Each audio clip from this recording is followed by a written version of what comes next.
Hello everyone, I am your teacher for this question. First let me explain the question to you, and the question is, look at several examples of rational numbers in the form p by q, q not equals to 0, where p and q are integers with no common factors other than 1 having terminating decimal representation expansions. Can you guess what property q must satisfy? तो question में हमको यहाँ पर several examples लेने हैं rational numbers के। तो यहाँ पर हम देखते हैं, let us look at decimal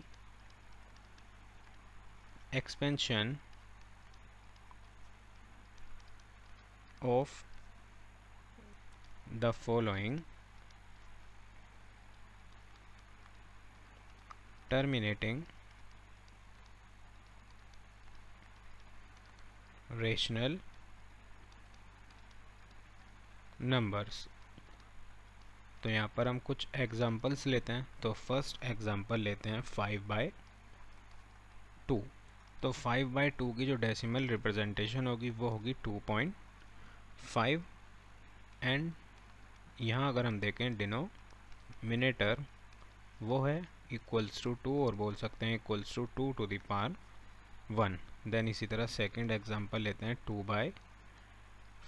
तो यहाँ पर इसका डेसिमल रिप्रेजेंटेशन होगा 0.4, और इस केस में डिनोमिनेटर है इक्वल्स टू 5, या फिर बोल सकते हैं 5 to the power 1। Now next example लेते हैं 7/8। तो इसको हम लिख सकते हैं 0.875, और यहाँ पर डिनोमिनेटर है 8, जिसको लिख सकते हैं 2 to the power 3। Then next example लेते हैं 8/125। तो इसको लिख सकते हैं 0.064, और यहाँ पर जो डिनोमिनेटर है वो 125 है, जिसको लिख सकते हैं 5 to the power 3। Now next example लेते हैं 19/20। तो इसका डेसिमल रिप्रेजेंटेशन होगा 0.95, और यहाँ पर जो डिनोमिनेटर है वो 20 है, जिसको हम लिख सकते हैं 2 to the power 2 into 5 to the power 1। तो यहाँ पर हमने जो एग्जांपल्स लिए हैं, यहाँ पर जो रेशनल नंबर्स हैं वहाँ पर p एंड q में कॉमन फैक्टर नहीं है, और अगर हम इन सभी रेशनल नंबर के डिनोमिनेटर को ऑब्जर्व करें तो वो या तो 2 की पावर में है, या 5 की पावर में, या फिर दोनों की पावर में 2 and 5 की। तो यहाँ पर हमें यही बताना था कौन सी प्रॉपर्टी क्यों जो है सेटिस्फाई करेगा, जो कि डिनोमिनेटर है। तो हम बोल सकते हैं hence we observe that the prime factorization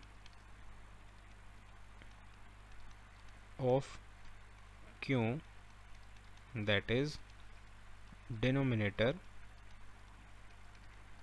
has only powers of 2 or powers of 5 or powers of both। तो ये प्रॉपर्टी क्यों सेटिस्फाई करेगा। I hope you understood the explanation. Thank you.